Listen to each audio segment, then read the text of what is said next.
হে নবী, আপনি বলুন, দুনিয়ার মানুষেরা আমি কি তোমাদেরকে খবর দেব নাকি? বিল আখসারিনা আমালা, ওই মানুষগুলোর ব্যাপারে যারা আমলের দিক থেকে ক্ষতিতে নিমজ্জিত। আল্লাযীনা দাল্লা সাইয়ুহুম, যাদের আমলগুলো হারিয়ে গেছে। ফিল হায়াতিদ দুনিয়া, দুনিয়ার জিন্দেগিতেই। আমি কি তোমাদের এমন লোকের খবর দেব যারা আমল করেছে কিন্তু আমল হারাইয়া গেছে? দুনিয়াতেই আমলগুলো শেষ, আল্লাহ পর্যন্ত পৌঁছে নাই। এমন লোকের খবর দেব নাকি? ও নবী, আপনি জিজ্ঞাসা করেন, বলেন। ওয়াহুম ইয়াহসাবুন, অথচ এই আমলকারী মানুষগুলো মনে করে আন্নাহুম ইহসিনুনা সুনআ, তারা ভালো আমল করে চলছে। তারা যে ক্ষতিগ্রস্ত এটা তারা টেরও, তারা বোঝেই না তারা যে ক্ষতিগ্রস্ত। আমল যে কবুল হয় না এটা তারা জানেই না। আপনি বলুন, এমন মানুষের খবর দেব নাকি? এই আয়াতের সরল অনুবাদ করলাম। এই অনুবাদ শুনে বুঝলেন এমন কিছু মানুষ আছে যাদের আমলগুলো কবুল হচ্ছে না। যাদের আমল কবুল হয় না তারা হাসরের ময়দানে ক্ষতিতে পড়ে যাবে। কারণ সেদিন তো আমলের ওজন হবে, ঠিক না? হবে নি? আল ওয়াজনু ইয়াউমাইযিনিল হক, আল্লাহ কোরআনে বলেন সেদিন নিশ্চিতভাবে আমলের ওজন হবে। فَأَمَّا مَنْ ثَقُلَتْ مَوَازِينُهُمْ فَهُوَ فِي عِيشَةٍ راضية, যাদের আমল নেকের পাল্লা বেশি ভারী তারা হয়ে যাবে জান্নাতি। ওজন দেবে আল্লাহ। যাদের আমল ওজন হয়েছে, ভালো হয়েছে, তারা জান্নাতি। কে বলতেছেন? ঘোষণাকার। وَأَمَّا مَنْ خَفَّتْ مَوَازِينُهُ فَأُمُّهُ هَاوِيَةٌ, আর যার আমল কম ওজন, যার পাপ বেশি, গুনাহ বেশি, নেক আমল নাই, তার আমল নামা নেকের পাল্লা হবে হালকা। ফাউম্মুহু হাবিয়া, আর যদি নেকের পাল্লা হালকা হয় তার বাসস্থান হলো জাহান্নাম। তো যেই মানুষগুলোর আমল নাই, সব হারায়া গেছে, ওদের নেকের পাল্লা ভারী হবে না, হালকা। তারা ক্ষতিগ্রস্ত। অথচ তাদের আমল ছিল, আমল করার পরে তারা আমল হারাইছে। যার টাকা নাই সে টাকা হারাইবো কেমনে? টাকা তো নাই, ঠিক না? কেউ যদি বলে আমি নিকলি বাজার আইছিলাম গরু কিনতে, আমার 20,000 টাকা হারাই গেছে, তাহলে অন্য মানুষরা বুঝবে তার পকেটে কমপক্ষে 20,000 টাকা ছিল। 20,000 হারাইছে, তাহলে 19,000 ছিল, ঠিক না? কথা বোঝেন আমার? হারাইছে কত? 20,000, তার কাছে ছিল 15,000। আরে 20,000 হারালে তো 20,000 থাকুন লাগবো, 25,000 30,000ও থাকতে পারে, কিন্তু 20,000-এর নিচে থাকলেও তার হারাইতো না। 20,000 হারায় কেমনে? কেউ যদি বাজারে দাঁড়ায় কাউকে খোঁজে, এইদিকে তাকায় ওদিকে তাকায়, আপনি বলেন কি খোঁজেন? আমার ফোলাটার হারাইলেছি, ছোট ফোলা বাজারে গেছে, আমার ফোলারে হারাইলেছি। এই শব্দ শুনলে বুঝবেন এই বেড়ার একটা ফোলা ছিল, তাই হারাইছি। যার ফোলায় নাই হে হারাইব কি? তো দুনিয়া যাদের আমল হারাইয়া গেছে, তাহলে বুঝা গেল লোকগুলো আমল করেছে। কারণ যে আমল করে নাই তার আমল হারানোর কিছু। যে আয়াত আমি আপনাদেরকে তেলাওয়াত করে শোনালাম, এই আয়াত নাজিল হয়েছে 1450 বছর আগে সাহাবীদের যুগে রাসূলুল্লাহর উপরে। এবার বলুন তো, রাসূলের যুগে যদি আমল করার পরে আমল কবুল হয় না এমন মানুষ থাকে, আজকের যুগে এমন মানুষ কমছে না বাড়ছে? ঠিক না? আরে ওই যুগে যদি এমন লোক থাকে যে আমল করছে আমল বাদ, তো আজকের যুগে এমন মানুষ তো নিশ্চয় আরো বাড়ছে। আল্লাহ না করুক যদি তাদের মাঝে আপনার নাম থাকে, আল্লাহর সামনে যাওয়ার পর কত মানুষ দেখবে তাদের আমল নামা এই সাদা কাগজের মতো ফাঁকা, একটা নেক আমলও নাই। অথচ লোকটা 5 ওয়াক্ত নামাজ পড়ছে, রমাদানে রোজাও রাখছে, লাখ লাখ টাকা যাকাত সদকা করছে, কিন্তু আমল নামা ফাঁকা, একটাও নাই। সে আল্লাহ তাআলাকে বলবে, আল্লাহ আমার আমলগুলো কই গেল? আলেম ওলামারা তো ওয়াজ করছে 1 টাকা দান করলে সওয়াব হয় কমপক্ষে কয় গুণ? এই নিকলির লোকেরা কথা কইতে হইব তো ভাইরা, কয় গুণ? কোরআনে আছে মা জাবিল হাসানাতি ফালাহু আশরু আমসালিহা। আল্লাহ নিজে বলেন যে ব্যক্তি একটা নেক আমল করে তার আমল নামায় কমপক্ষে 10 গুণ সওয়াব লেখা হবে। অথচ লোকটার আমল নামায় একটা সওয়াবও, সে বলবে আল্লাহ আমি তো লাখ লাখ টাকা সদকা দিছি, রমজানে যাকাত দিছি, মসজিদে আমি 1 টন রড কিনা দিছি, মসজিদ বানানোর সময় আমি 2 বস্তা সিমেন্ট দিছি, যাই না? আমার নেক কই? আমি তো শীতের ফজরের নামাজ কাজা করি নাই, আমি তো চৈত্র মাসে রোজা ভাঙি নাই, ও রব আমার সওয়াব কই? আল্লাহ জবাব দেবেন, বান্দা তুই কি সূরা কাহফের 103 নম্বর আয়াত পড়স নাই? যেখানে আমি বলেছি কিছু মানুষ আমল করার পর তাদের আমলগুলো হারাইয়া যাবে, তুই তো তাদের একজন, তোর আমলগুলো হারাই গেছে।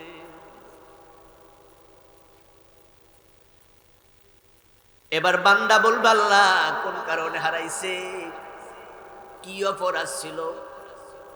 তখন আমি আপনাদেরকে শোনাবো কোরআন হাদিস থেকে 5টা অপরাধে আমল হারাইয়া যায়, 5টা কাজ করলে আমল হারাইয়া যায়।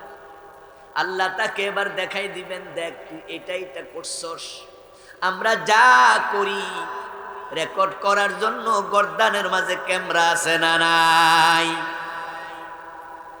এই যে 2টা ক্যামেরা আমার দিকে লাগাই রাখছে না, কারো কারো মোবাইলও আছে। আমি এখানে 2 ঘন্টা, 1.5 ঘন্টা, আধা ঘন্টা, 1 ঘন্টা, 3 ঘন্টা, 5 ঘন্টা যাও ওয়াজ করি, ওই ক্যামেরার মাঝে রেকর্ড হবে, আমার শব্দ রেকর্ড হবে, আমার নড়াচড়া বডি ল্যাঙ্গুয়েজ রেকর্ড হবে, একটা শব্দ বাদ যাবে না। আল্লাহর সে পাওয়ারফুল ক্যামেরা বানায়া গর্দানে ঢুকায়া রাখছে, একটাও বাদ যাবে না। ওয়া কুল্লু ইনসানিন আলজামনাহু তায়রাহু ফি উনুকিহি ওয়া নুখরিজু লাহু ইয়াওমাল কিয়ামাতি কিতাবান ইয়ালকাহু মানশুরা। ইকরা কিতাবাক কাফা বিনাফসিকা আল-ইয়াওমা আলাইকা হাসিবা। সুবহানাল্লাহ পড়েন। আল্লাহ কোরআনে বলতেছেন, আমি প্রত্যেকটি মানুষের গর্দানের ভিতরে আমল নামার রেকর্ডার ঢুকাইয়া দিছি, ক্যামেরা ঢুকাইয়া দিছি। কুল্লু ইনসান, সব মানুষ, আলজামনাহু, আমি অ্যাটাচ করে দিয়েছি, তায়রাহু, আমল নামার ক্যামেরা, রেকর্ডার, মেমোরি কার্ড, ফি উনুকিহি, তার গর্দানের ভিতর। কোন জায়গায় ঢুকাইছে? গর্দান চিনেননি? এটা হলো সিনা, এটা সিনা, এটার নাম বাহু, এটা হলো ঘাড়, এটা অনক, এটা গর্দান। আল্লাহকে আমি গর্দানের ভিতর ঢুকাইছি। তুমি আছো যেখানে তোমার গর্দান আছে। তার জীবনে যত কথা বলবে, যত কাজ করবে, সব আমি এর মাঝে রেকর্ড করে ফেলবো। ওয়ানুখরিজু লাহু ইয়াউমাল কিয়ামাতি কিতাবা, এবং গর্দানের ভিতর থেকে কিয়ামতের দিন আমি বই আকারে টেনে বের করে তার হাতের মাঝে ধরাইয়া দেব। তার উপরে বলবে ইকরা কিতাবাক, তোমার এই কিতাব তুমি এখন পড়ো। মা ইয়ালফিজু মিন কাউলিন ইল্লা লাদাইহি রাকীবুন আতীদ। সুবহানাল্লাহ পড়েন। অন্য একটা আল্লাহ বলেন, তোমার মুখ দিয়া একটা শব্দ বের হবে, এটা মিস হবে না। বের হতে দেরি, ক্যামেরায় রেকর্ড হতে দেরি হবে না। হাশরের ময়দানে ওই কিতাব দেখে কাফেররা বিভ্রান্ত হবে সেদিন। তারা বেহুশ হয়ে যাবে, বেদিশা হয়ে যাবে। তারা আশ্চর্য হয়ে বলবে, মালি হাযাল কিতাবি লা ইউগাদিরু সগীরাতান ওয়ালা কাবীরাতান ইল্লা হাসাহা।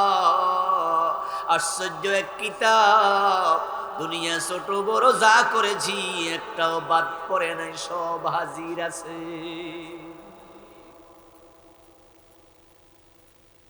আমার প্রিয় ভাই বলবে, আল্লাহ আমার কি দোষ?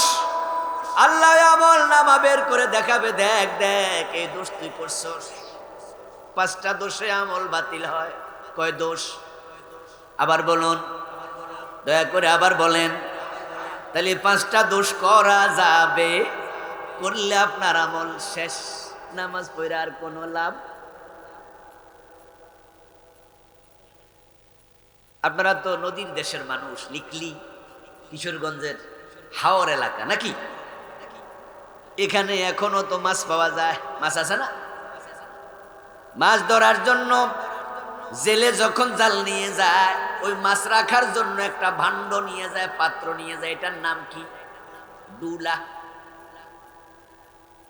এখন জাল ছিদ্র হলে চলে, কিন্তু ডুলা ভাঙ্গা হলে চলে না। আরে মি আমল কম হলেও চলে, কারো আমল কম, কারো আমল বেশি, সবার আমল সমান হবে না। কিন্তু এই 5টা অপরাধ করলে লাভ নাই, তোমার ডুলাটা তলা ছাড়া।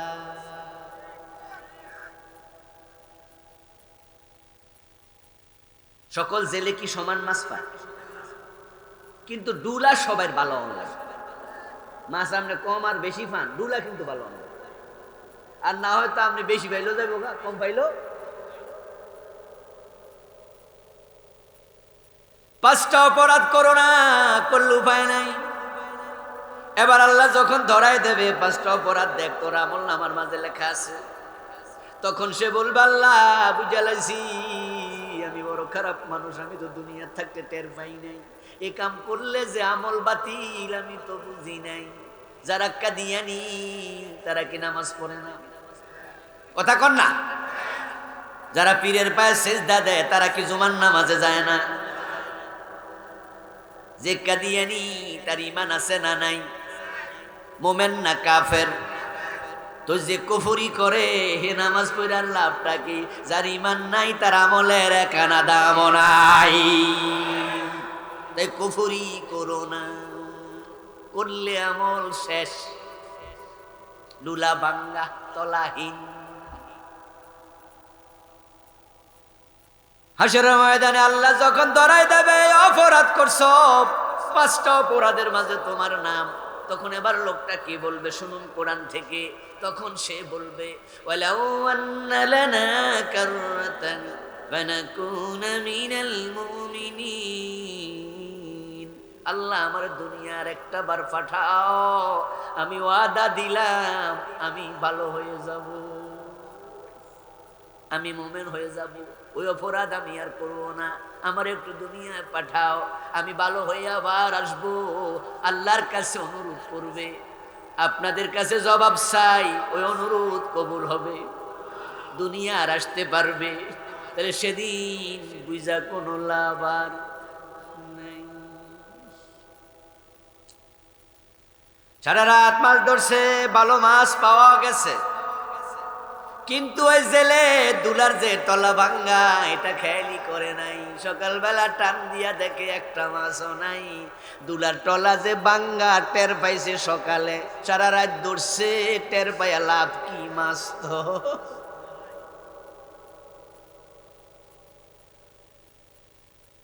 ও ভাই আমার, সেদিন কানবা বলবা, কিন্তু আর লাভ নাই। কিন্তু আজকের মাহফিলে আমি 5 গ্রুপ লোকের কথা বলবো, যদি আপনি টের পান যে ওখানে আপনার নামও আছে, এখন বলুন তো আজকে তাওবা করার সুযোগ আছে না নাই? এজন্যই মাহফিলে আসলে লাভ, কোরআনের কাছে গেলে লাভ, কোরআন পড়লে, হাদিস পড়লে। কোরআন হাদিস হলো আমাদের জন্য আয়নার মতো। আয়নার সামনে দাঁড়ালে যেমন দাঁতের কোনায় ময়লা থাকলে, চোখে ময়লা থাকলে, গালে ময়লা থাকলে আয়না দেখায়া দেয়, কোরআন হাদিসের কাছে গেলে ইমানে ঘাটতি থাকলে, আমলে ঘাটতি থাকলে কোরআন হাদিস ধরায়া দেয়। এজন্য যে যত বড় আলেম, সে লেখাপড়া তত কম করে না বেশি করে? ইয়েস। আরে বড় আলেম হইছে কেমনে? না পড়লে বড় আলেম হয় নাকি? যে ব্যক্তি যত বড় আলেম হয়েছে, কোরআন হাদিস পড়ার পিছনে সময় সে তত বেশি দিছে, এজন্য তিনি বড় আলেম। আর একটা কথা মনে রাখবেন, যে যত বড় আলেম সে হয় তত বড় মুত্তাকি, কারণ তার এলেম তাকে তাকওয়া শিখাইয়া দেয়। ইন্নামা ইয়াখশাল্লাহ মিন ইবাদিহিল উলামা। আল্লাহ কোরআনে বলেন, আমার বান্দাদের মাঝে যারা আলেম তারাই আমি আল্লাহকে ভয় করে, তারাই মুত্তাকি। এজন্য কোরআনের মাহফিলে আসবেন। অনেকে আইছে দাঁড়ায় রইছে, আরে বইয়ে যান মিয়া, বৈশা মন লাগাইয়া দিল লাগাইয়া শোনেন, কারণ মরতেই হবে, দুনিয়া থাকার জায়গা না। তো যেতে যেহেতু হবে, ডুলা ভাঙ্গা অবস্থা যাওয়া যাবে না, কিছু আমল সাথে লইয়া মরা দরকার আছে না নাই? না হয়তো সব শেষ ভাই, সবই শেষ। 5 ধরনের মানুষ, যাদের আমলগুলো আল্লাহর নেয় না, হারায়া যায়, তার মাঝে তারা 2 ভাগে বিভক্ত। 5টা অপরাধ 2 ভাগে বিভক্ত। প্রথম ভাগে 3টা, দ্বিতীয় ভাগে, প্রথম ভাগে যারা পড়ে তাদের ঈমান আমল সব শেষ, শুধু আমল হারায় না, তাদের ঈমানও, তাদের আমও নাই, সালা শুদ্ধ। আর দ্বিতীয় ভাগে 2টা অপরাধ, ওই 2 অপরাধে ঈমান যায় না, ঈমানটা থাকে, তবে আমল কবুল হওয়া বন্ধ। নামাজ পড়েন, কবুল হবে না। রোজা রাখেন, কবুল হবে না, তবে আপনি কাফের না, ঈমানটা আছে। আর প্রথম 3টা অপরাধ যারা করবে, সালা সব শেষ, ঈমানও শেষ, আমলও। অপরাধ মোট কয়টা? মাশাআল্লাহ বলেন কয়টা? কয় ভাগ? প্রথম ভাগে কয়টা? দ্বিতীয় ভাগে কয়টা? ওয়াজ বাড়িতে নিয়েন। অনেকে তো ওয়াজ রাখিয়া জাননি, হ্যাঁ, অনেকে এখানে রেখে যাবে, যাওয়ার সময় জিগাইব যে হুজুর যাইছিল, ওয়াজ কেমন হয়েছে? কয় না মাশাআল্লাহ ভালো ওয়াজ করছে, কি জানি কইছে, মনে নাই। কিছু লোক আছে না, আইতে আইতে বিড়ি টানছে, আবার যাইতে যাইতেও বিড়ি টানছে, এখনো চেক করলে পকেটে বিড়ি পাওয়া যাবে। হে রাজে কোন মার্কা ওয়াজ শুনতে হয় আমি জানি না। গতকালকেও সুদ খাইছে, আগামীকালকেও সুদ খাবে, কিন্তু আজকে মাহফিল আইছে। এর জীবনে কোনো পরিবর্তন হয় না, কিন্তু ওয়াজে আসে। এই যে কোন তালের ওয়াজ শোনা আমি বুঝি না। এই জন্য ওয়াজ বাড়িতে নিয়ে পাঁচটি অপরাধে মানুষের ইমান আমল সব, আপনার আমল কবুল বন্ধ। প্রথম তিনটিতে ইমান যায়, আমল যায়, শেষ দুইটাতে শুধু আমল যায়। এক নাম্বারের নাম কুফর, দুই নাম্বারের নাম শিরিক, তিন নাম্বারের নাম নেফাকে ইতিকাদি। তিনটা থাকলে ইমানও শেষ, আমলও শেষ। কুফর করা, আওয়াজ করেন, কুফর করা যাবে না, আমার সাথে বলুন, কুফর করা, শিরিক করা, নেফাক থাকতে দেবেন না। কাদিয়ানি আমল করে কিন্তু তারা কাফের। সব আলেম ফতুয়া দেয় কাদিয়ানি কি, অথচ আজান দেয় আমাদের মতো, নামাজ পড়ে আমাদের মতো, একামত দেয় আমাদের মতো, দাড়ি টুপি পায়জামা পাঞ্জাবি মেসওয়াক পাগড়ি সব কিছু আমাদের মতো, তবে তাদের ঈমান নাই, কারণ তারা কাফের। এবার প্রশ্ন হলো কেমনে কাফের? উত্তর হলো যদি তাদের মতো তুমি হও তাহলে তুমিও কাফের। এখন তাদের মতো মানে হলো তারা আল্লাহর কোরআনের একটা বিধানের সাথে দ্বিমত করতেছে, যার কারণে তাদের ঈমান শেষ। বাংলাদেশে তো কাফের বললে মনে করে হিন্দু, বৌদ্ধ, খ্রিস্টান, ইহুদি, অথচ ন, তারাই শুধু কাফের ন। আপনি কুফরি করলে আপনিও কাফের। যেমন নূহ আলাইহিস সালামের ছেলে ছিল 4 জন, তার মাঝে 3 জন মুমিন। কেনান কি বলেন না, কেনান কি? তার নবীর ছেলে কুফরি করলে নবীরও মাফ নাই, নবীর ছেলেরও। ইব্রাহিম আলাইহিস সালামের বাবা ছিল মুশরিক, কি ছিল? কেনান ছিল কাফের। আজর ছিল মুশরিক। মুশরিক হলো যে শিরিক করে, কাফের হলো যে কুফরি করে।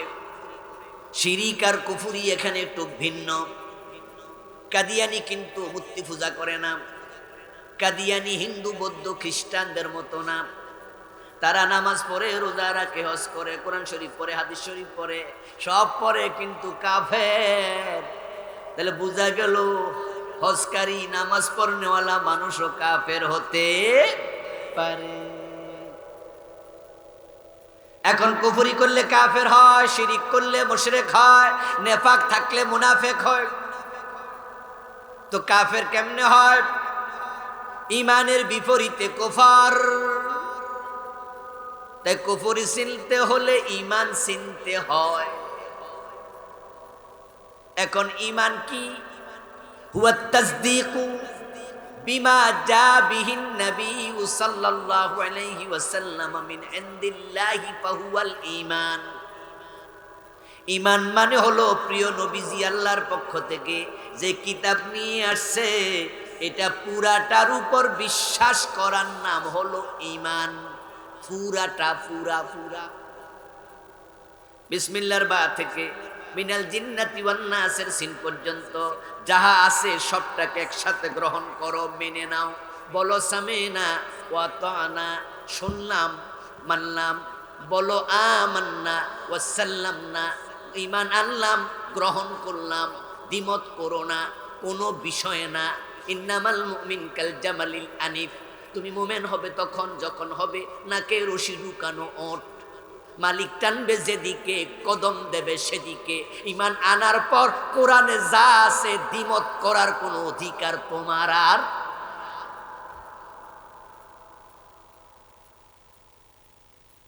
এই বিসমিল্লাহর বা থেকে মিনাল জিন্নাতি ওয়ান নাসের সিন পর্যন্ত কোরআনে যা আছে সবটাকে গ্রহণ করার নাম ঈমান হয়। এখন যারা হিন্দু তারা কি কোরআন গ্রহণ করছে? তো বেঈমান, কাফের, মুশরিক। যদি কেউ বলে আমি 15 পারা মানি, বাকি 15 পারা মানি না, সে অর্ধেক মুমিন না, সেও কাফের। যদি কেউ বলে 29 পারা মানি, 1 পারা মানি না, সে কি? যদি কেউ বলে 113 সূরা মানি, 1 সূরা মানি না, সে কি? যদি কেউ বলে 1 অক্ষর মানি না, সেও। তাহলে কাফের হওয়ার জন্য পূর্ণ কোরআন অস্বীকার করা লাগে না, 1 অক্ষর অস্বীকার করলেই শেষ। আপনারা যারা লেখাপড়া করছেন ছোটকালে বীজগণিত অঙ্ক পাটিগণিত অঙ্ক করছেন না? 10 লাইনের অঙ্ক 1 লাইন ভুল হয়েছে, 9 লাইন ঠিক হয়েছে, ও বেটা নাম্বার পাবে কত? মাশাআল্লাহ, বলেন না কত? আর যে মোটেও লেখে নাই সে কত? আর যে 5টা 6টা ভুল করছে সে কত? ঈমান ঠিক এরকম, যে পুরা মানে না হেও কাফের, যে একটা মানে না। তো কাদিয়ানি কাফের হইছে এই মাসলায়, সে একটা মানে না, সেটা হলো খাতামান নবীন। কাদিয়ানিরা প্রিয় নবী মুহাম্মদকে শেষ নবী মানে না,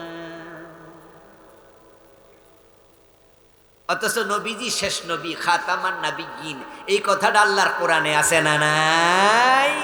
তারা বড় নবী মানে, উনাকে বড় রাসূল মানে, নামাজ রোজা সব মানে, শুধু বলে গোলাম আহমদ কাদিয়ানো নবী। নাউজুবিল্লাহ পড়ে। একটা মাত্র জায়গায় ফেস খাইছে, সব শেষ। আচ্ছা, অঙ্ক করার সময় শুধু দশমিক ভুল দিলে অঙ্ক কাটা পড়ে যায় না? এই শিক্ষিত লোকেরা কথা বলে, হ্যাঁ, একের পরে 3টা শূন্য দেন, 1000 হবে। কত হবে? একটা শূন্যের পরে দশমিক দেন, 10 হয়ে যাবে। একের পরে 3টা শূন্য দিলে কত হয়? কিন্তু 3টা শূন্যের মাঝখানে একটা শূন্যের পরে একটা ফোঁটা দিয়ে দেন,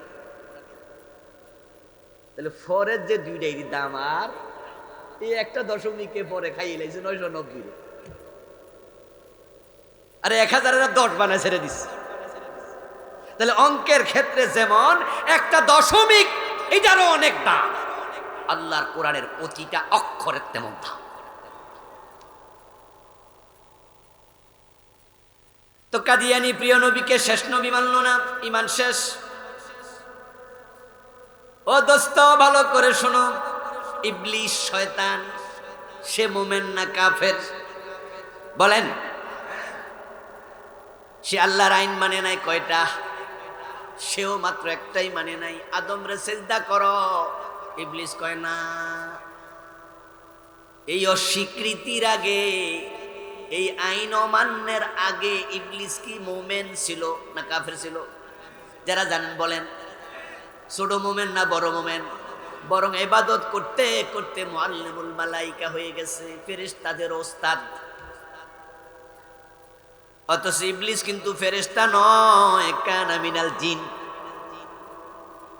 কোরআনে আল্লাহ ইবলিসের পরিচয় দিতে গিয়ে বলে সে জিন জাতির সদস্য, কিন্তু ইবাদত করতে করতে প্রমোশন পাইতে পাইতে এখন ফেরেশতাদের ওস্তাদ। কোন কোন আলেম তাদের বইতে লিখেছেন যে ইবলিস আল্লাহর এত সিজদা দিছে, এত ইবাদত করছে, পৃথিবীতে 1 বিগত জায়গা পাওয়া যাবে না যেখানে ইবলিসের সিজদা পড়ে নাই।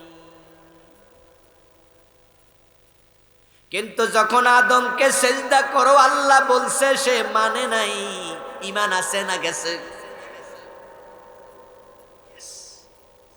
আল্লাহ বলে আবা ওয়াস্তাকবারা ওয়া কানা মিনাল কাফিরিন। ইবলিস অহংকার করছে, আদমরে সিজদা করে না, কয় আনা খায়রুম মিনহু, আমি আদমের চেয়ে সেরা। খালাকতানি মিন নার ওয়া খালাকতাহু মিন তিন। আল্লাহর যুক্তি দিয়া বুঝাইতাছে সিজদা কেন করলো না? সুরিয়ে সুরিয়ে আরো সিনা জুরি। আল্লাহকে কানা মিনাল কাফিরিন, তুই কাফের।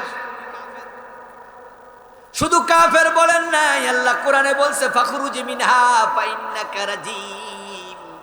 ইবলিস তুই জান্নাতের সীমা থেকে বেরিয়ে যা, তুই অভিশপ্ত, তুই বেঈমান, তুই কাফের। এবার ইবলিস জান্নাতের সীমা থেকে বের হয়ে গেল। বের হয়ে সে কি বলতেছে কোরআন থেকে শুনুন। জান্নাতের সীমা থেকে বের হয়ে ইবলিস বলতেছে রব্বি ফানজিরনি ইলা ইয়াউমি ইউবাসুন। ও আমার রব আল্লাহ, কারে ডাকে? বলেন না। আল্লাহ কই তুই কি মোমেন না কাফের? আল্লাহ কই তুই কাফের, আর হে কয় আমার রব। হে কিন্তু কয় না রব তোমারে মানি না, তোমারে চিনি না। সে কিন্তু তাসলিমা নাসরিনের মতো কয় নাই আল্লাহ বলতে কেউ নাই। হে আল্লাহরে ডাকে, ডেকে কয় আমারে কিয়ামত পর্যন্ত হায়াত দাও। জান্নাতের সীমা থেকে বের করে দিছে। এই বেটা তাওবা করে না, রব্বানা যালামনা আনফুসানা বলে না, বরং বেটা হায়াত চায়। আল্লাহ কয় যা যা, ইন্নাকা মিনাল মুনজারিন, তোরে কিয়ামত পর্যন্ত হায়াত দিলাম, যেটা চাইবি সেটাই পাইবি। যদি তওবা করে ক্ষমা চাইতি ক্ষমাও পাইতি, কিন্তু ক্ষমা চাস নাই, ক্ষমা পাস নাই, হায়াত চাইছত হায়াত দিলাম। আল্লাহর কাছে যে যা চা সে পায়। কেউ মসজিদে যাইয়া ক্ষমা পায়, আল্লাহরে পায়, আর জুতা চোর যাইয়া জুতা পায়, ঠিক নি? আমরা সেজদা দিয়া উঠে বলি রাব্বিগফিরলি ওয়ারহামনি ওয়াহদিনি ওয়াফিনি ওয়ারযুকনি, নাকি? দুই সেজদার মাঝখানে দোয়া আছে না? আমরা বলি আল্লাহ আমারে ক্ষমা করো, আমারে সুস্থ রাখো, আমারে রিজিক দাও, আমারে হেদায়াত দাও। আর জুতা চোর এগুলো কয় না, হে শুধুমাত্র আমনে কোন সুবহান রাব্বিয়াল আলা। জুতা চোর কয় কার জুতা গুলা বালা। তো মোমেন পায় ক্ষমা আর চোরে পায় জুতা। কারণ হে কি ক্ষমার জন্য মসজিদে গেছে? ইবলিস ক্ষমা চাইল না, চাইল হায়াত। আল্লাহ কয় যা হায়াত দিলাম। কান খুলে শোনো মুসলমান, ইবলিস আল্লাহর কাছে চায়, ক্ষমা চায় না, হায়াত চায়। তো আল্লাহকে যদি না মানতো, আল্লাহকে না চিনতো, তাহলে দোয়া করে কেন? এবং দোয়ার শব্দ হলো রব, রব্বি। এ দোয়া কি আমরা করি না? রব্বি জিদনি ইলমা করি না? রব্বির হামহুমা কামা রব্বায়ানি সগীরা, রব্বি ও আমার রব, ইবলিসও কো আমার রব। আসলে ব্যাপারটা কেমন পেছ লাগা যায়। হে কয় রব, আল্লাহ কয় কাফের। তো হে তো আল্লাহর অস্বীকার করে না, কেন কাফের হলো? এবার শোনো, কারণ রবকে রব ডাকে, কিন্তু রবের আইন মানে না। রব বলে সেজদা করো আদম রে, সেজদা করতে রাজি না। যারা আল্লাহর আইন মানে না তারা মুমিন থাকে না। আল্লাহ আল্লাহ করলেও কাম হবে না, রব রব করলেও কাম হবে না, আইন না মানলেই মান শেষ। এবার আপনাদের কাছে আসতে চাই, কাদিয়ানি মানে নাই কয়টা আইন, কয়টা বিধান মানে নাই? নবী মুহাম্মদ শেষ নবী, এটা তারা ঈমান আছে না গেছে? তারা মোমেন না কাফের? ইবলিস মানে নাই কয়টা, সে মোমেন না কাফের? এবার বলুন, চোর ধরে হাত কাটো, এই আইন কোরআনে আছে না নাই? 54 বছরে কয়দিন কাটছেন? জেনা করলে 100 বেত লাগাও, কোরআন শরীফে আছে না নাই? 54 বছরে কোন আদালত এই আইন মানছে? ইনিল হুকমু ইল্লা লিল্লাহ, কোরআনে আছে আল্লাহ ছাড়া কারো আইন চলবে না। ওই কোরআনে আছে আলা লাহুল খালকু ওয়াল আমরু, সাবধান, সৃষ্টি যার, আইন চলবে শুধুই তার। কথাটা কার? আওয়াজ দিয়ে বলুন, কার? সৃষ্টি কার, আইন চলবে কার? 54 বছরের বাংলাদেশ আল্লাহর আইনে কয়দিন চলছে? তো শয়তান মানে না একটা, কাদিয়ানি মানে না একটা, বাংলাদেশের মানুষ মানে না কয়টা?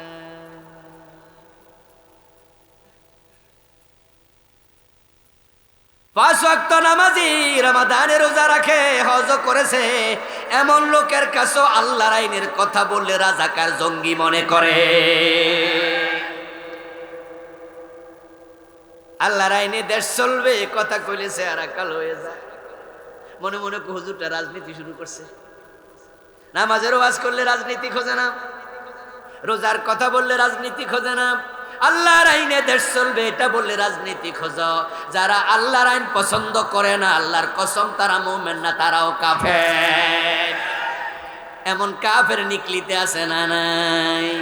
2-4 জন না, হাজার হাজার। এজন্য প্রিয় নবীজি কি বলেছে শুনুন, কাল রাসূলুল্লাহ সাল্লাল্লাহু আলাইহি ওয়াসাল্লাম, ইয়াতি আলান নাস জামানুন ইয়াজতামিউনা ফিল মাসাজিদি লাইসা ফীহিম মুমিনুন। এমন একটা জামানা আসবে যে জামানার মানুষেরা জামাতের সাথে মসজিদে নামাজ পড়বে, অথচ তাদের ঈমান থাকবে না।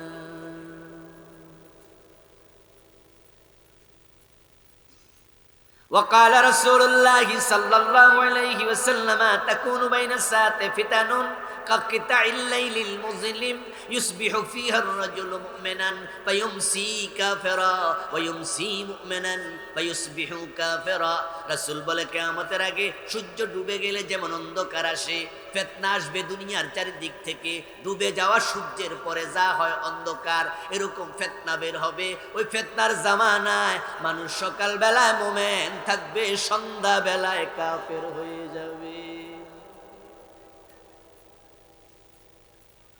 কেমনে কাফের হবে এবার হাদিস আরেকটা শুনেন হাদিস দিয়ে হাদিস ব্যাখ্যা করলে সুন্দর বুঝতে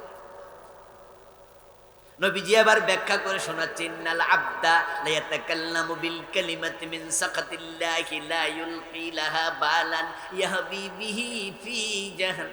বিহা ফি জাহান্নাম রাসূল বলে বান্দা আল্লাহর বান্দা মাঝে মাঝে এমন কথা বলবে একটা কথার কারণে আল্লাহ তাকে জাহান্নামের মাঝখানে ফেলে দেবেন একটা কথা ঈমান শেষ আমল শেষ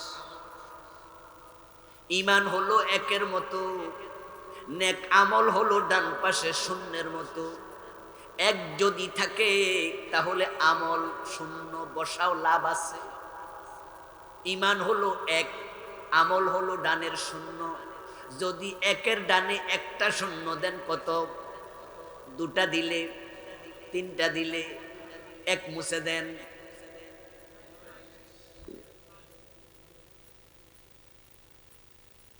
মুসলমান ঈমান হারায়ো না ঈমান হারায়ো না হারাইলে তোমার আমসালা সব শেষ একটা শব্দ দিয়ে ঈমান চলে যেতে পারে যদি সেটা কুফরি কালাম হয় এখন কুফরি কেমনে হয় আমার লেখা বই আছে 9টা বই লিখছি তো তার মাঝে একটাই আছে ঈমান কুফরের নামে এটাতে আমি 56টা কুফর লিখছি কয়দিন আগে একজন নেতা টেলিভিশন সাংবাদিকদের সাক্ষাৎকারে বলছে যে উনারা নাকি শরিয়া আইনে বিশ্বাস করে না শুনছেন আপনারা শুনছেন যারা শুনছেন তারা একটু হ্যাঁ বলেন শুনেছেন অনেকে শুনেছেন ফেসবুকে তো এভেলেবেল আছে এই একটা শব্দে ঈমান শেষ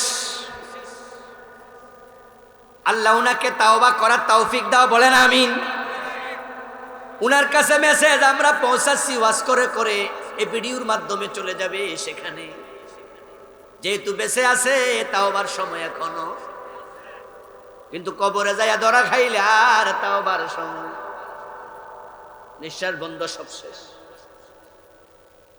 ও দোস্ত শরিয়া আইন মানে তো ইসলাম শরীয়ত মানে তো ইসলাম শরীয়ত মানে 5 ওয়াক্ত নামাজ ঠিক না শরীয়ত মানে রমাদানের রোজা শরীয়ত মানে হজ শরীয়ত মানি যাকাত শরীয়ত মানি পর্দা শরীয়ত মানি চোর ধরে হাত কাটা শরীয়ত মানি জেনা করলে 100 বেত লাগাও বিবাহিত হলে পাথর মারো শরীয়ত মানে ইসলাম যদি কেউ বলে আমি শরীয়ত বিশ্বাস করি না তার ইসলাম ধর্ম আর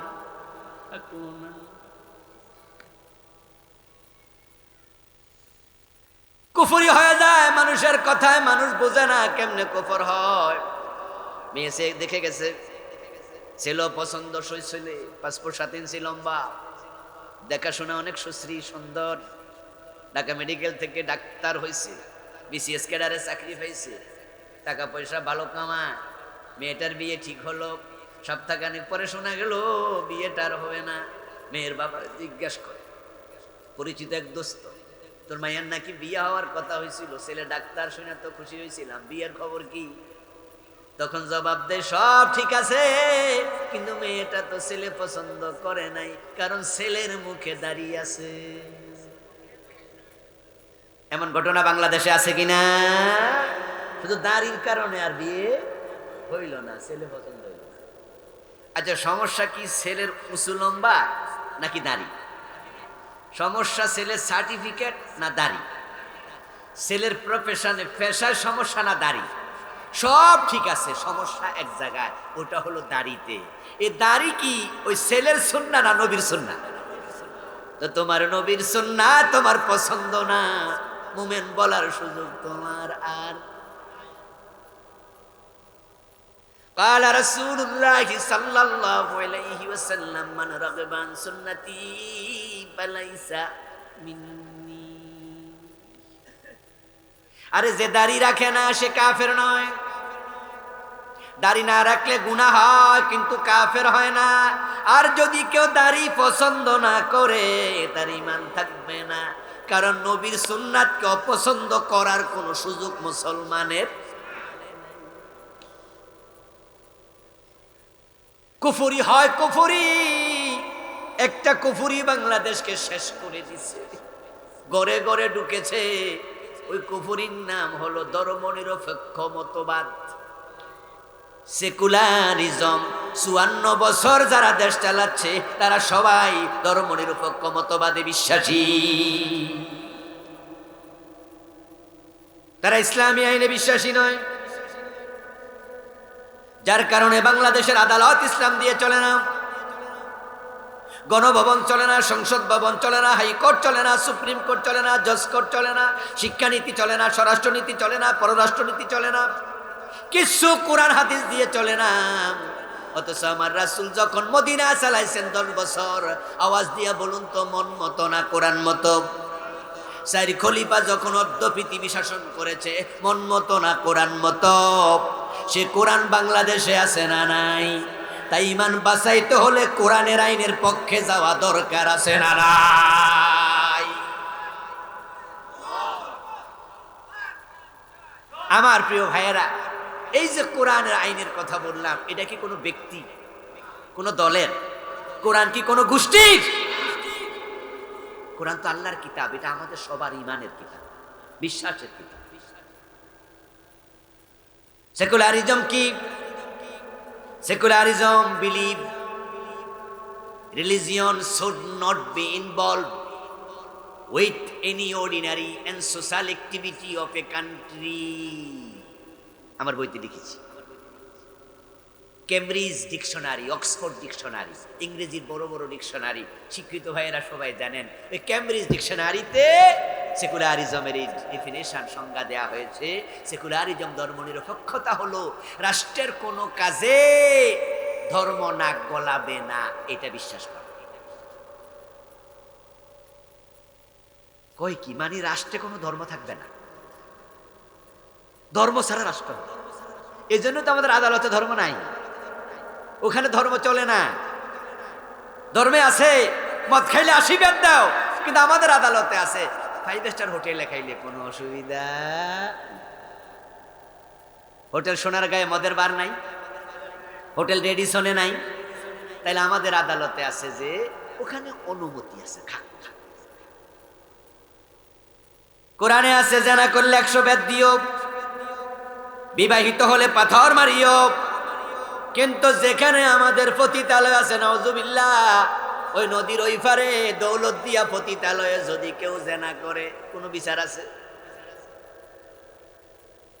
কারণ যে কয়টা পতিতা সবগুলাকে সরকার লাইসেন্স দিয়া রাখছে, ওদের থেকে বছর বছর টাকা নেয়, ওরা লাইসেন্স নবায়ন করে করে এখানে কাম করে। এই জন্য আমার দেশ ইসলাম নেই, এটা সেকুলারিজমের ধ্যান ধারণা। রাষ্ট্রে ইসলাম চলবে না, ইসলাম থাকবে মসজিদে আর মাদ্রাসায়, ব্যক্তি জীবন ইসলাম। অথচ তাও নয়, আল্লাহর বক্তব্য দুখুলু ফিস সিলমি কাফা, তুমি থাকবে যেখানে, ইসলাম থাকবে সেখানে। আমরা যখন টয়লেটে যাই, টয়লেটে ইসলামের আইন নেই, কথা বলেন না ভাই? আছে? ঘুমাইতে গেলে ইসলাম নাই, খাইতে গেলে ইসলাম নাই, তো এত বড় রাষ্ট্র, এখানে ইসলাম লাগবে না? কয় কি রে? এজন্য আমরা কিছু লোক কুফরির সাথে আমরা এমন সংঘর্ষে লিপ্ত হই যে আমরা আল্লাহ ছাড়া কারো আইন মানতে রাজি হই না কোনোদিন। গত 15 বছরে যারা দেশে বড় জুলুম চালাইছে, আলেম ওলামাদেরকে জেলে নিছে, ফাঁসি দিছে, মারছে, গুলি করছে, ওই জুলমের কালেও আমরা বলেছি আল্লাহ ছাড়া কারো আইন মানি না, মানি না, মানি না।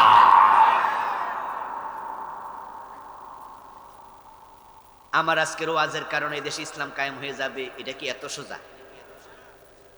এই যে 15 বছর, 17 বছর, 20 বছর, 30 বছর আমরা একদল লোক ইসলামের আইনের কথা বলছি, ইসলাম কি কায়েম হয়ে গেছে? তাহলে বইলা কি লাভ? এবার লাভটা শোনেন। লাভটা হলো ইসলাম কায়েম হোক আর না হোক, আমি বলিতেই থাকবো। বলতে বলতে আজরাইলের সাথে সাক্ষাৎ হয়ে যাবে। আমি আল্লাহর কাছে গিয়ে বলবো, আল্লাহ আমি তোমার আইনের পক্ষে ছিলাম, আর আল্লাহর আইনের পক্ষে থাকলে ঈমান নিয়ে মরা যায়। আমরা বেঈমান হয়ে মরতে চাই না। কুফরিগুলো চিনবেন, চিনবেন, চিনে নেবেন। 56টা লিখছি, 1-2টা বললাম মাত্র। 5টা অপরাধের মাঝে প্রথমটা কুফর, দ্বিতীয়টা হলো শিরিক। বাংলাদেশে শিরিক আছে কিনা? ঘরে ঘরে বন্ড পীরের মাজার আছে যেখানে, শিরকের বাজার মিলে সেখানে। কিশোরগঞ্জের হাওর অঞ্চলে নাকি বন্ড লোক বেশি, এগুলার নাম সিন্নি, গরম সিন্নি। ওরা কয় সুন্নি জনতা, সুন্নি মুসলমান, অধিকাংশ মাজার পূজারি,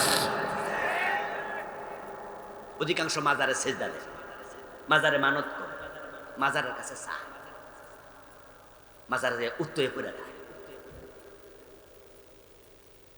মাজার যেখানে মোমবাতি সেখানে। মোমবাতি ছাড়া মাজার বাংলাদেশে কয়টা আছে? আচ্ছা, মোমবাতি কি জিবরিল ফেরেশতা দিয়া যায়? তাই করতে পাবলিক দেয়, পাবলিক।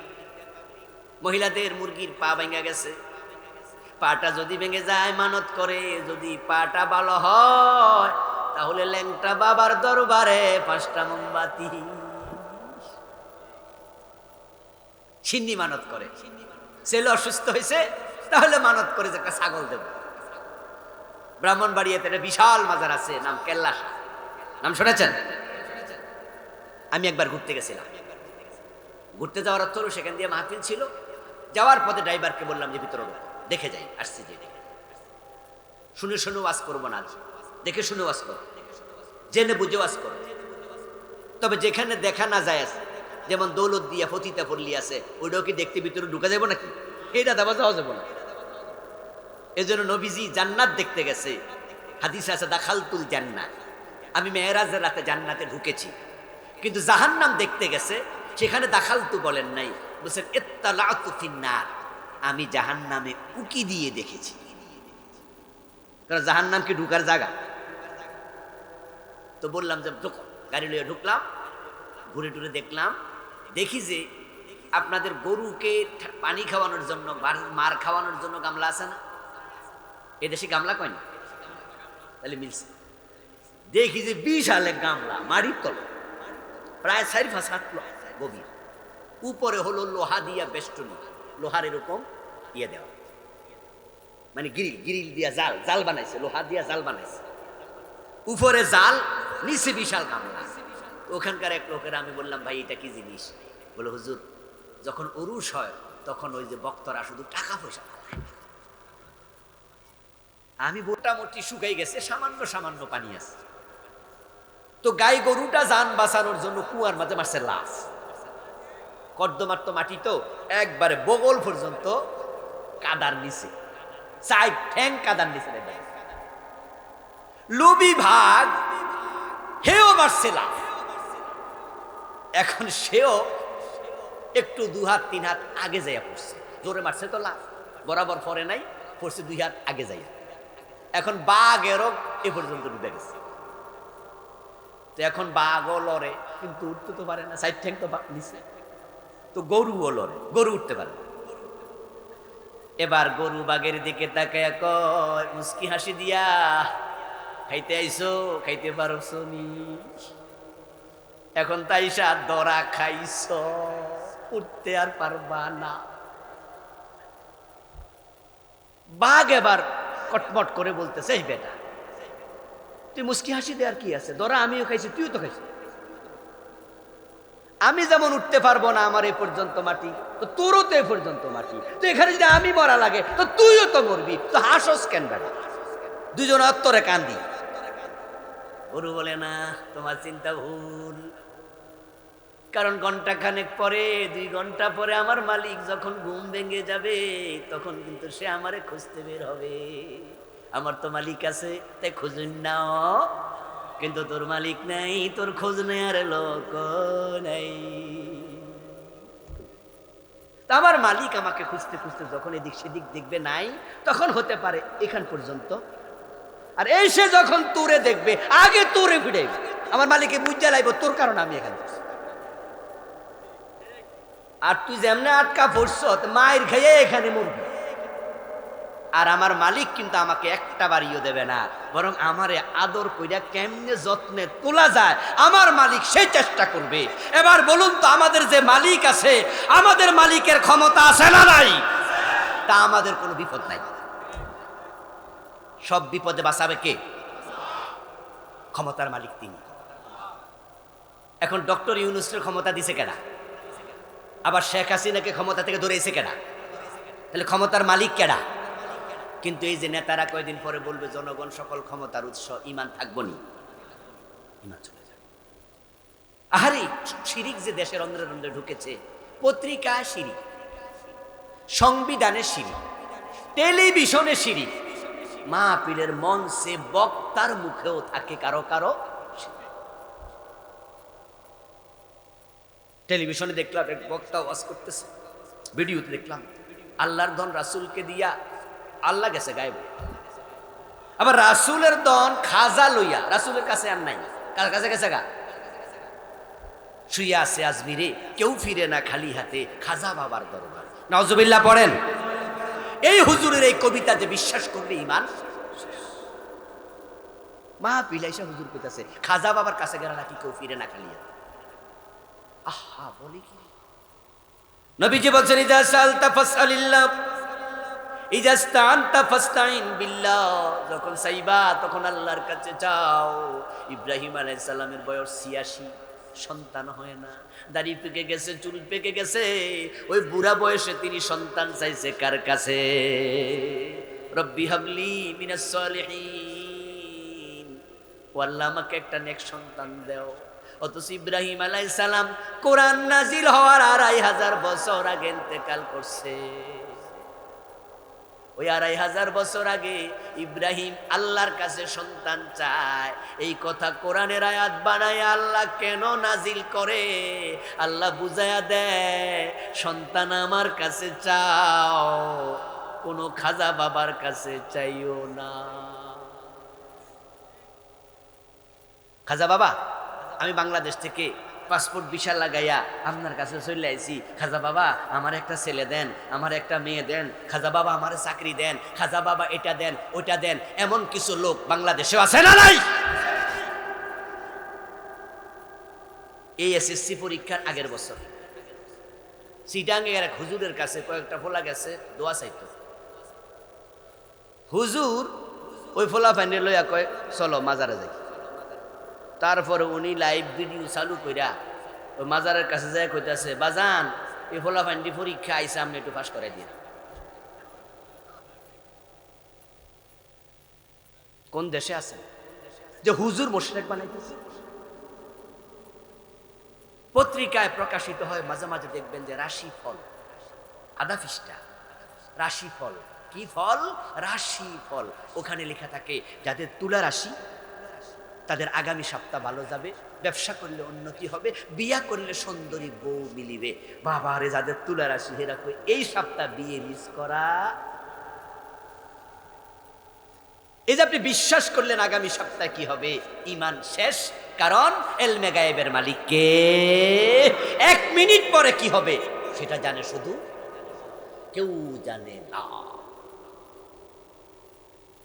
আপনার হস্তরেখা দেখে হস্তরেখা বিশারদ বলে যে আগামী মাসে ফাঁড়া আছে। আচ্ছা, আপনি বিশ্বাস করলেন কেন? এই হাতের মাঝে কিছু লেখা আছে নাকি? যদি এখানে তাকদির থাকতো তো যার ২ হাত নাই তাহলে হের তাকদির কি ঠ্যাঙ্গে লেখা? টেলিভিশনে আসে বসুন্ধরা শপিং মলে বাবা লিটন দেওয়ান বসে আছে, তিনি অতীত ভবিষ্যৎ ভূতপূর্ব সব জানেন। অথচ বসুন্ধরা শপিং মলে এই গত কয়েক বছরের ভিতর ৩ বার আগুন লাগছে, উনি নিজের দোকানের খবরটা জানেন না।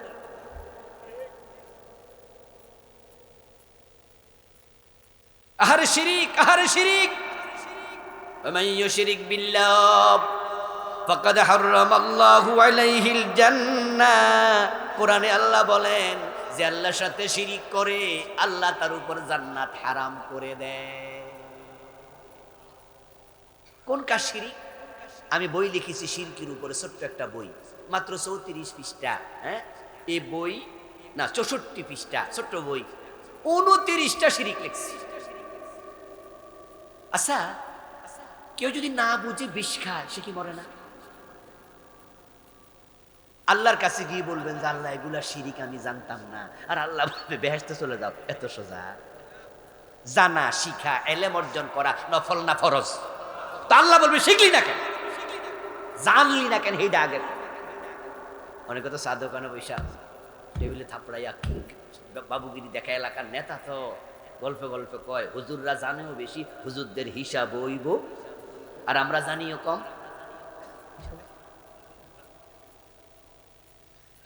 হ্যাঁ, কি মজার কথা কয়, আমরা জানিও কম, হিসাব কম, আল্লাহর কয়ে দিব আল্লাহ আমি জানি না।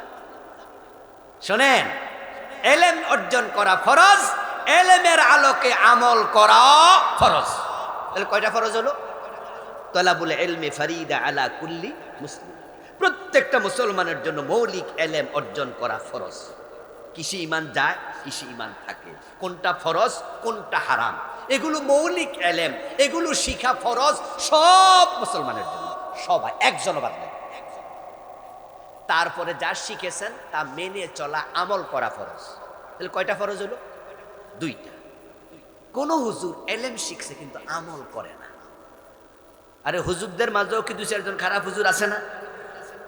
আপনাদের কিশোরগঞ্জে তো একজন আছে, শোলাকিয়া মসজিদের ইমামতি নেয়ার জন্য সরকারের দলে যোগ দিয়া শাহবাগে নাস্তিকদের সাথে হাত মিলাইছে, এমন হুজুর আছে না? ও নাস্তিকদের সাথে হাত মিলাইছে, শোলাকিয়ার ক্ষতি বলা। এরম হুজুর বাংলাদেশে আরো আছে। এখন হুজুরের এলেম আছে, আমল নাই। তো হুজুর যে ফরজ একটা মানছে আর একটা মানে নাই, এই জন্য আল্লাহ ওই জন্য পিটাবে, তবে উনার ফিটা হলো সিঙ্গেল ফিডা, আর যে জানেও না মানেও না, হের ফিটা হলো ডাবল ফিডা। এজন্য যারা বলতেছেন জানি না আল্লাহ ছাইরা দেবে, আপনি ভুল করেছেন। আপনি না বুঝে বিষ খাইলে মরবেন, যে যাই না বুঝা খায় সেও মরে। বুঝে শিরিক করলো শিরিক, না যাই না করলেও শিরিক। শিরিক করলে ঈমান শেষ। 29টা লিখেছি। ইনিল হুকমু ইল্লা লিল্লাহ ওয়া কাদা রাব্বুকা আল্লা তা'বুদু ইল্লা ইয়্যা। 2টা একই ডিজাইনের আয়াত, নফির পরে ইস্তেসনা, ইনো নাফিয়া, আল্লাহ তা'বুদু লাও নাফিয়া। 2টা কোরআনের আয়াত, একই বিধান, আল্লাহ ছাড়া কারো ইবাদত করো না, করলে শিরিক। অনুরূপ ভাবে আল্লাহ ছাড়া কারো আইন মানিও না, মানলে হবে শিরিক। এখন যদি ঈমান বাঁচাতে চান, তাহলে এবার দল টল বাদ দিয়া আল্লাহর কোরআনের দিকে আসা দরকার আছে না নাই? নয় তোমার ঈমানই শেষ, তুমি শেষ। আল্লাহর আইনের দিকে আসলে দুনিয়াতেও লাভ, আখেরাতেও লাভ। আখেরাতে লাভ হলো জান্নাত, আর দুনিয়ার লাভ হলো নিরাপত্তা, আমান, আমান, আমান, শান্তি। আরে কোরআনের আইন যদি দেশে কায়েম হতো, আমরা ঘরের দরজা খুলে ঘুমাইতাম, চুরি আর হতো না। কারণ চুরি করলে হাত কাটা শুরু, আর হাত কাটা লাগবেও না, আইনটা বানায়া দেন। চোর যদি 2-4 জন হাত কাটা দেন, ও 100-200 জনের দেখা পুরা জাতি তারের মতো সোজা হয়ে যাবে, তারের মতো সোজা। এই নিকলি থানায় মানুষ কয় লাখ আছে আমি জানি না, হতে পারে 5 লাখ। আপনাদের তো বসতি মনে একটু কম না, গণবসতি। ওই হাওরের মাঝেও কি বসতি আছে? তাহলে ওইটা থানার ভিতরে পড়ে নাই? বিশাল হাওর আপনাদের। আপনাদের লোক ফুরা থানা, নিকলি ফুরা থানাতে লোক 4-5 লাখের বেশি হওয়ার কথা না। ভোটার কত আছে জানেন? নেতা টেতা নাই নাকি এলাকায়? কয় আসন মিলে এক থানা, কয় থানা মিলে এক আসন? বাজিতপুর, নিকলি, মিল্লা। তবে বাজিতপুরে মনে হয় মানুষ আপনাদের একটু, কারণ ওখানে তো আর হাওর নেই। আচ্ছা, এবার শোনেন, ধরে নেন 3 লাখ লোক বা 5 লাখ লোক, তার মাঝে আপনাদেরই গ্রামে যদি 3000 মানুষ থাকে, গরু চোর কয়জন পাবেন? 2-3 জন, নয় 5 জন। আমার মনে হয় এত জনও নাই। খেয়াল করেন, পুরা থানায় 5 লাখ লোকের মাঝে গরু চোর 50 জন পাবেন না, ছাগল চোর 20 জন পাবেন না, শীত কেটে মানুষের ঘরে চুরি করে 20-30 জন পাবেন না। সব মিলে ধরেন চোর আছে 200, মানুষ আছে 3 লাখ। ওই 200 জনের জ্বালা 3 লাখ মানুষ নিরাপদে ঘুমাইতে পারে না। ওই 200 জনের হাত কাটা দরকার আছে না নাই? ওগুলা সোজা হয়ে গেলে আমাদের টেনশন থাকে, আমরা আরামে থাকি। এরপরে কি মজা, আপনার যুবতী মেয়ে স্কুল কলেজে একা একা যাইতো, তারে নিয়ে আপনার কোনো টেনশন। আপনি ব্যাংকে যাইতেন, অফিসে যাইতেন, আদালতে যাইতেন, এই বিদ্যুতের জন্য যাইতেন, পানির জন্য যাইতেন, ওয়াশা যাইতেন, দেশায় যাইতেন, ইলেকট্রিসিটির জন্য যাইতেন, জমি রেজিস্ট্রি করার জন্য যাইতেন, আপনার কি বলে জানি আইডি কার্ড একটু ভুল টুল হয়েছে সংশোধনের জন্য যাইতেন। সেখানে ঘোষ চাওয়ার সাহস কোনো অফিসার দেখাতো না। ঘোষ চাইবে, চাকরি শেষ। এখন ঘোষ চাইলে চাকরি শেষ করবো না। আপনি কইয়েন আরে এই মিয়া তোমার বিরুদ্ধে উপর অভিযোগ দিব, মুস্কি হেসে দিয়ে বলবে আমি একা খাই না, ওনাকেও দে।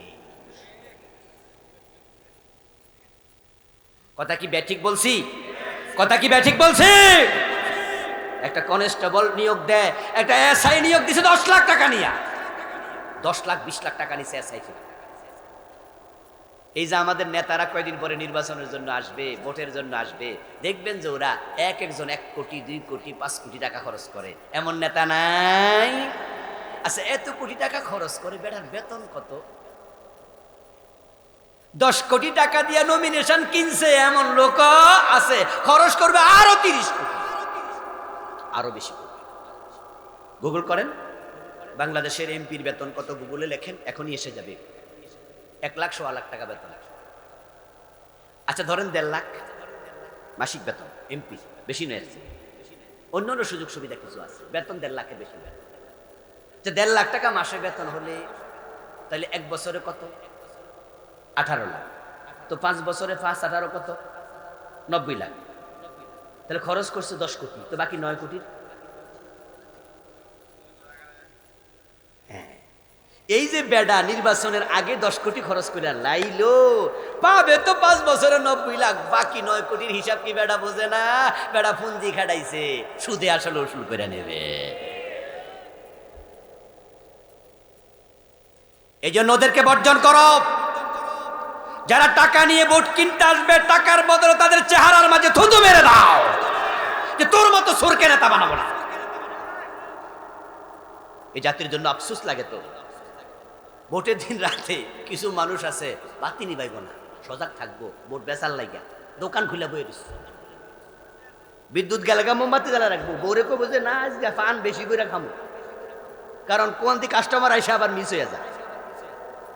এই জন্য যদি দেখে টর্চ লাইট জ্বলতেছে উঠানে, খুশি দুইজনে আইসে রে আইসে। হ্যাঁ, টাকা নিয়ে আসবে, 1000 টাকা করে ভোট কিনবে। ভোট কজন? 5টা ভোট, 5000 টাকা দিয়ে দিল। প্রতিজনকে কত টাকা দিয়ে কিনলো?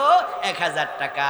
অথচ যেই ছাগলটা মাত্র পেট থেকে বাচ্চা বের করছে, যেই বাচ্চাটা এখনো ভালো করে হাঁটতে শিখে নাই, ও নতুন বাচ্চা, এটাও বাজারে গেলে 5000-এর নিচে না।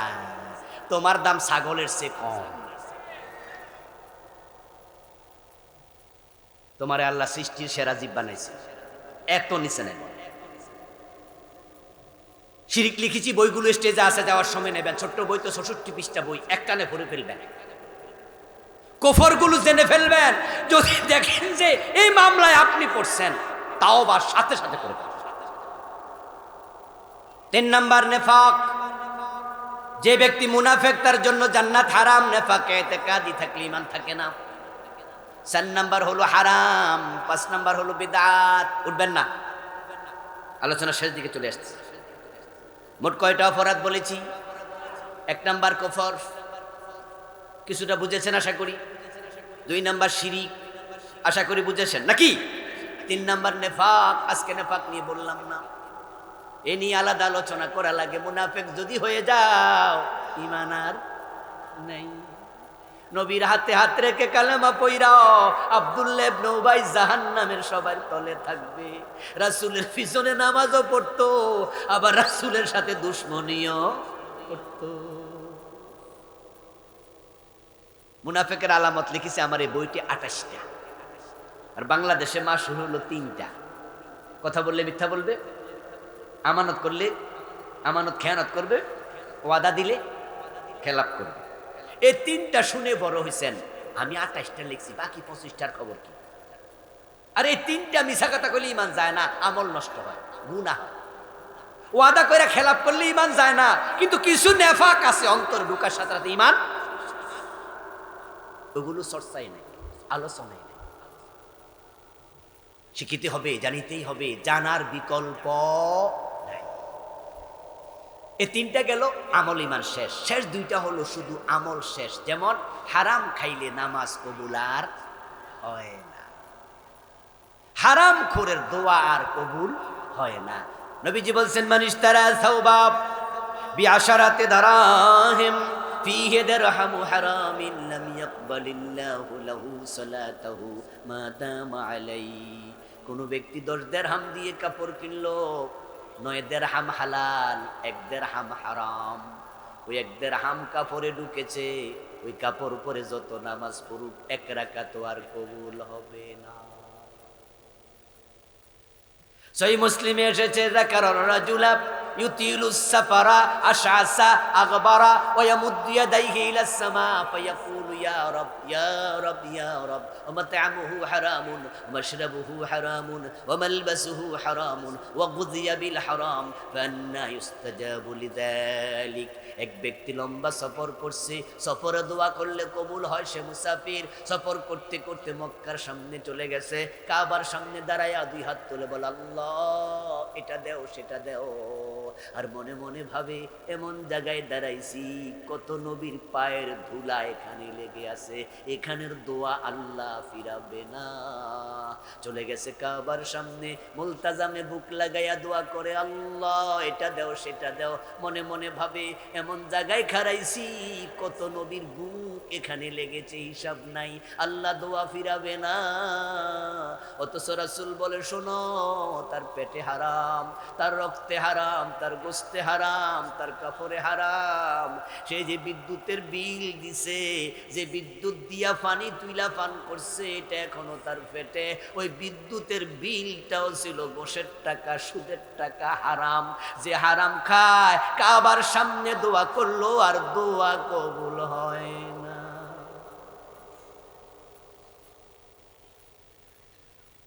ও দোস্ত, আপনি সুদের টাকা লাগায়া জান্নাত কেমনে খোঁজেন? নবীজি বলছেন, যে 1 টাকা সুদ খায় তার আমলনামায় 36 বার জেনার গুনাহ লেখা হয়। কয়বার?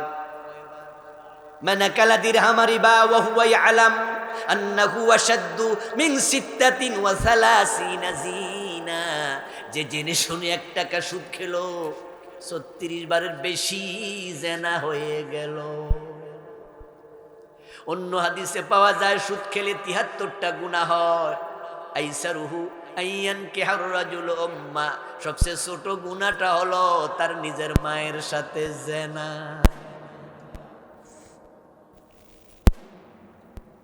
লাআনা রাসূলুল্লাহি সাল্লাল্লাহু আলাইহি ওয়াসাল্লাম আকালার রিবা ওয়া মুকালাহু ওয়া শাহিদাইহি ওয়া কাতাবাহু ওয়া কালাহুম সাওয়া। নবীজি বলছেন, যে সুদ খায়, যে সুদ দেয়, যে সুদ লিখে, যে সুদের সাক্ষী থাকে, 4 জন অপরাধের সমান। তাদের উপর আল্লাহর গজব পড়ুক, লানত পড়ুক। নবী নিজে বদদোয়া দিছে। এই যে নিকলি শহরে 3 তলা 5 তলা বাড়ি দেখেন না, খোঁজ নিয়েন। অনেকে ব্যাংক লোন করে বাড়ি করে।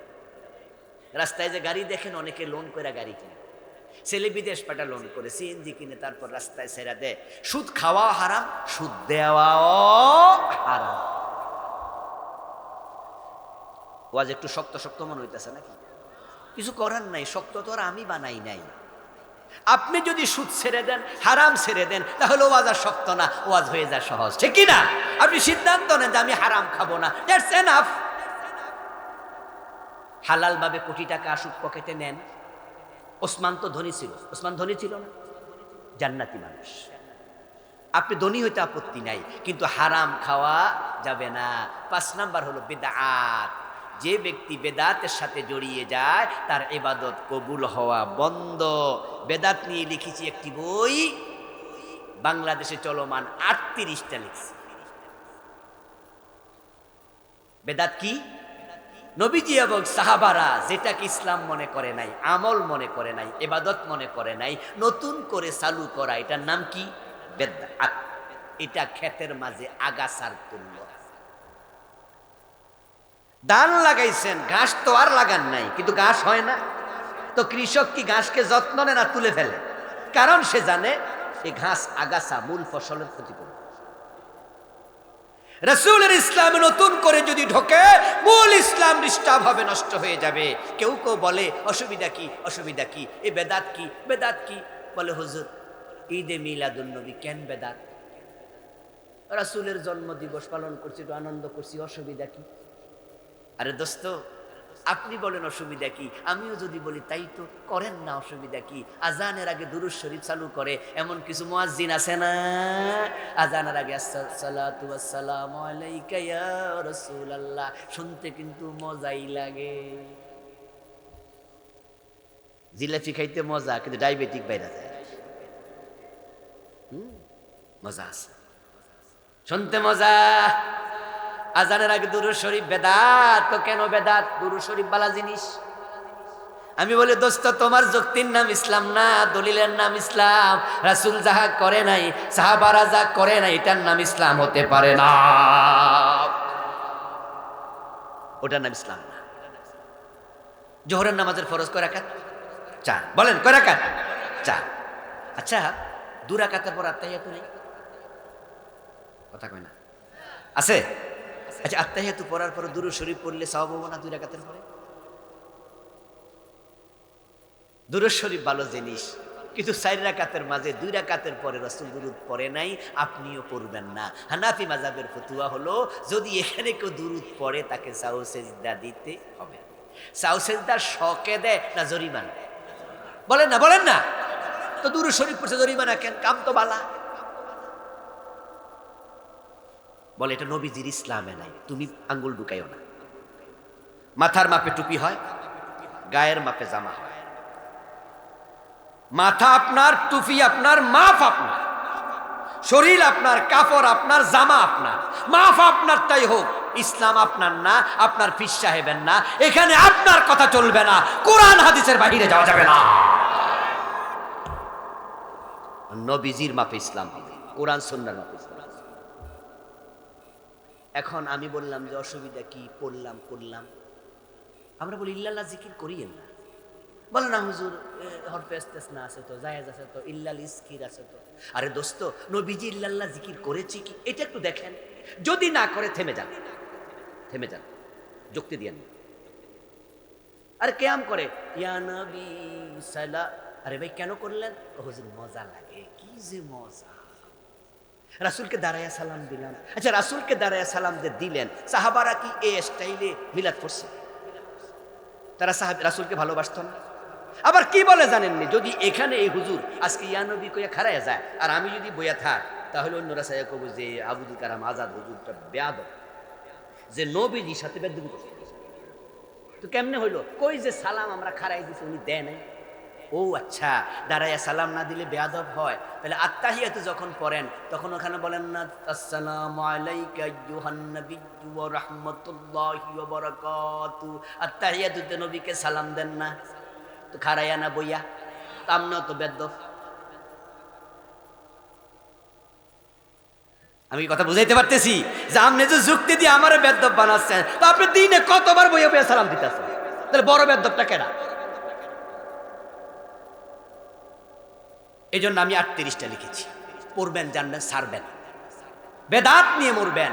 এখন আপনার যুক্তিতে এই হুজুর কয়টা বেদাত বানাইলো, আমি কয়টা বেদাত বানাইলাম, উনি কয়টা বেদাত বানাইলো, এরকম যদি 5-7 বছর চলে, আগাছার জ্বালায় আর দাম থাকবো না।